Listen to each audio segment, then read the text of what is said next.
नमस्ते, सत श्री अकाल, आदाब। टीएस मदान, आपका दोस्त, आपका हमसफर। आज मेरे से एक सवाल पूछा गया कि रिसेशन कब खत्म होगा। क्या आपके पास इसका जवाब है? पहले आप इस सवाल को अच्छी तरह से सुन लो। पूछने वाले ने पूरे तर्क के साथ, पूरे लॉजिक के साथ पूछा है। क्वेश्चन कंप्लीट होने के बाद मेरा जवाब सुन लेना, एंड आई प्रॉमिस कुछ नया सुनने को मिलेगा। तो पहले सवाल को समझिए, पूछने वाला क्या कहना चाहता है। पूरी दुनिया में रिसेशन है, यानी मंदी की लहर। हर बिजनेसमैन परेशान है, हर एम्प्लॉय परेशान है, हर प्रोफेशनल परेशान है।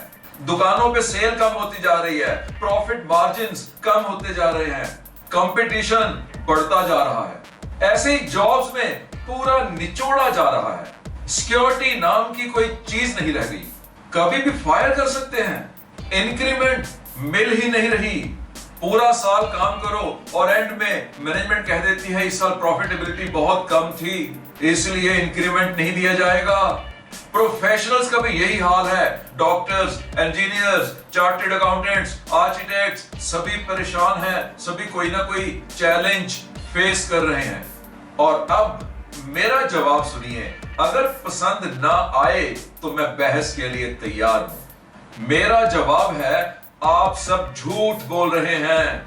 मैं इस बात से इनकार करता हूं कि दुनिया में रिसेशन है। अब आप तो सोचोगे ना कि सभी इकोनॉमिस्ट झूठ बोल रहे हैं क्या?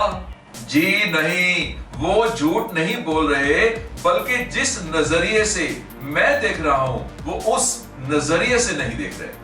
अगर मेरी आंख से देखते तो जो मैं कहने जा रहा हूं हो सकता है उसके साथ सहमत भी हो जाते।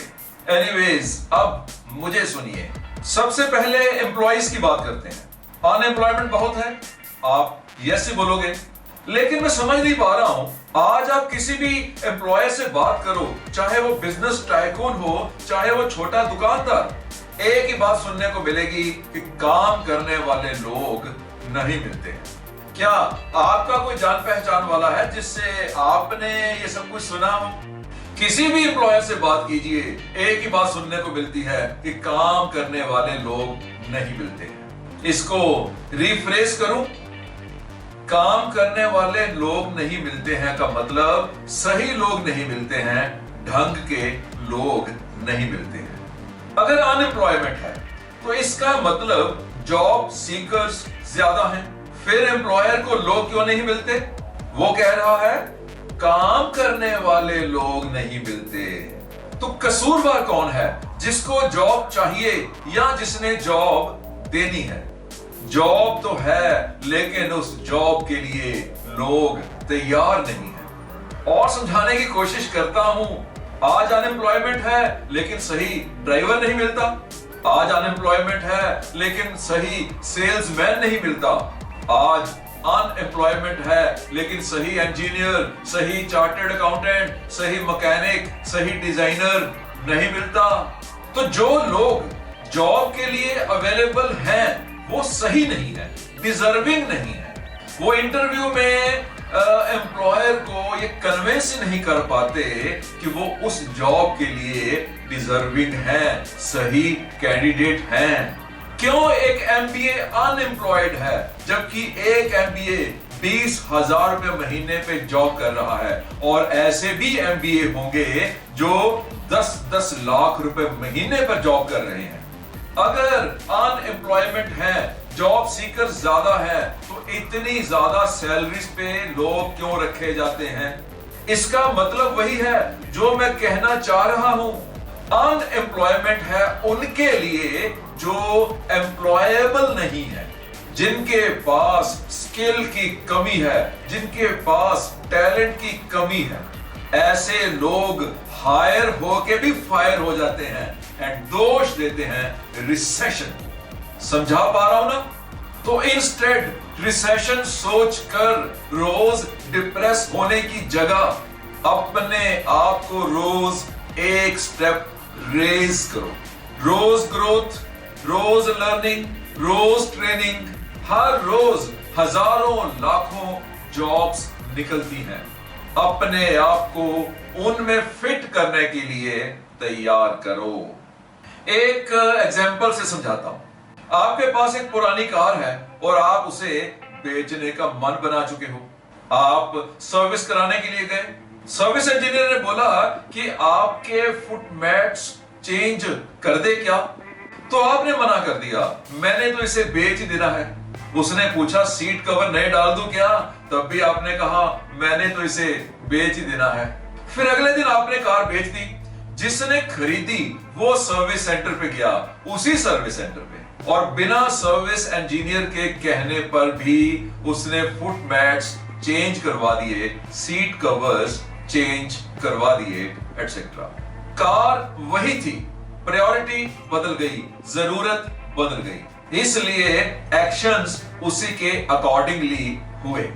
जिसको 10 लाख रुपए महीने की जॉब करनी है वो उसी के अकॉर्डिंगली एक्शन कर रहा है।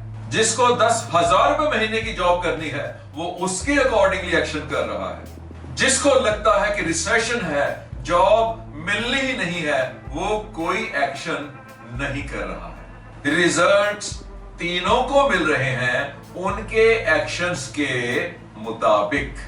मैं ये भी मानता हूं कि बहुत सी कंपनीज ने हजारों एम्प्लॉइज को निकाल दिया है, बट माय डियर फ्रेंड्स, बहुत सी कंपनीज ने हजारों एम्प्लॉइज को रखा भी तो है। पिछले 10 साल में अमेज़न के कारण कितने ही लोगों को डायरेक्टली इनडायरेक्टली काम मिला। पहले था क्या? फ्लिपकार्ट, नापतोल, ईबे, ऐसी सभी कंपनीज ने कितने ही लोगों को, लाखों लोगों को जॉब अपॉर्चुनिटीज प्रोवाइड की। मोबाइल फोन्स के साथ जुड़ी हुई जॉब्स, कंप्यूटर्स के साथ जुड़ी हुई जॉब्स पहले कहां थी? इन्हीं 10 सालों में कितने ही टीवी चैनल्स आए, कितने ही एफएम रेडियो स्टेशन आए, कितनी कार्स, कितने बाइक्स के ब्रांड्स आए, कितनी मॉल्स बन गई, कितने मल्टीप्लेक्स बन गए। रियल एस्टेट की बात करें तो लाखों लाखों फ्लैट्स एंड अपार्टमेंट्स बन गए। ये सब पहले एग्जिस्ट करते थे क्या? बस आपके कुछ नेगेटिव फ्रेंड्स ने आपको ये रिसेशन का वर्ड सिखा दिया और आप अपनी हवा खुद ही निकाल कर बैठ गए। जहां भी जॉब करते हो अपना खून पसीना एक कर दो। इतना काम करो कि आपकी रिप्लेसमेंट नामुमकिन हो जाए। इतना काम करो कि आप ही से आपकी सैलरी की रिक्वायरमेंट पूछी जाए। इतना काम करो कि एम्प्लॉयर के लिए आप मजबूरी बन जाओ। बस बहुत कुछ बोल दिया। कुछ बिजनेसमैन की बात करें। मैं इकोनॉमिक्स नहीं जानता हूं, मैंने इकोनॉमिक्स नहीं पढ़ी, मैंने एडमिनिस्ट्रेशन नहीं पढ़ी, मैंने फाइनेंस नहीं पढ़ा, मैं डेबिट क्रेडिट नहीं सीख पाया, लेकिन इतना जानता हूं कि कामयाब कैसे होना है। डियर बिजनेसमैन, आप भी बोलिए, क्या आपने अपने आप को जमाने के साथ ढाला? अरे दूध नहीं बिकता है तो डाल दो उसमें नींबू, फटा दो, बना दो पनीर और बेचना शुरू कर दो। इतना बेचो कि अपने आने वाली जनरेशन्स में से इस रिसेशन नाम के नेगेटिव वर्ड को निकाल दो। पनीर भी नहीं बिकता ना, बना दो उसकी मिठाई, बना दो उसके पकौड़े, बना दो उसके परोठे। आप आज भी अपनी दुकान पर वही अगरबत्ती लेके सुबह अपना शटर ऊंचा करते हो। आप आज भी अपनी दुकान के बाहर हर शनिवार को नींबू और हरी मिर्चें लटका देते हो। आज भी आप अपने दुकान का काउंटर चेंज नहीं कर पाए। आज भी जब मार्केट में जाते हैं तो मेजॉरिटी दुकानदार वैसे ही दिखाई देते हैं जैसे 20-30 साल पहले दिखाई देते थे। आज भी अगर दिल्ली के मैं चांदनी चौक वाले बाजार में जाता हूं तो सभी दुकानदार वही तरीका यूज कर रहे हैं जो 20-30-40 साल पहले यूज करते थे। आज भी उनकी दुकान के बाहर बैठ के बंदा बोल रहा है, आजो बहन जी साड़ी देख लो, आजो बहन जी साड़ी देख लो, आजो बहन जी साड़ी देख लो, आजो बहन जी साड़ी देख लो। जनरेशन चेंज हो गई। फैशन, टेक्नोलॉजी, ट्रेंडी, यप आ गया। लेकिन आज भी आप रामू के बने हुए जूते ही बेच रहे हो। मैंने कैमरा खरीदना था, 3 दुकानदारों के पास गया। मेरी रिक्वायरमेंट कुछ डिफरेंट थी। किसी सेल्समैन ने कोशिश ही नहीं की कि थोड़ा कष्ट करके मेरी रिक्वायरमेंट समझ लेता। मैंने अमेजॉन का ऐप खोला, चॉइस देखी, इंडिया में नहीं मिला, यूएस से इंपोर्ट कर लिया।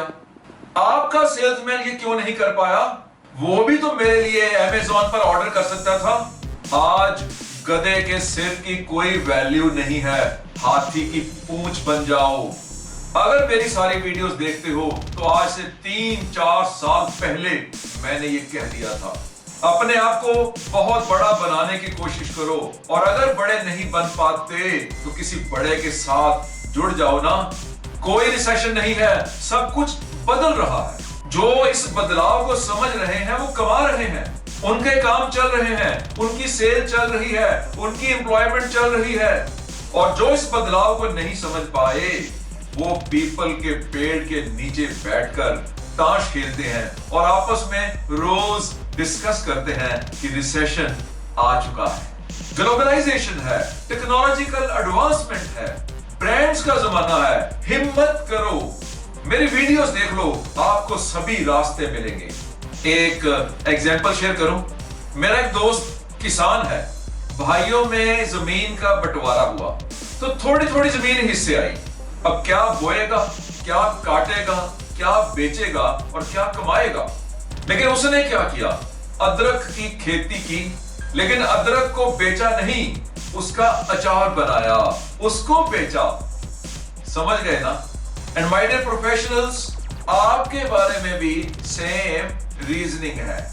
Doctors, engineers, advocates, lawyers, chartered accountants, consultants, astrologers, सबकी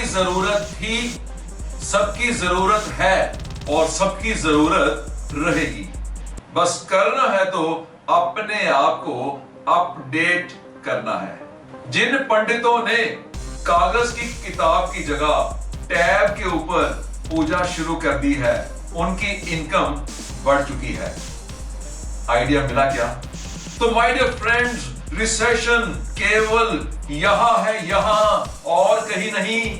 अपने आप को अपडेट करो, फैशन में, नॉलेज में, इंफॉर्मेशन में, एजुकेशन में, टेक्नोलॉजी में, स्किल में, बिहेवियर में, कम्युनिकेशन में, रिलेशनशिप में। रिजल्ट्स गारंटेड मिलेंगे। ऑल द बेस्ट, सीखते रहो, बढ़ते रहो।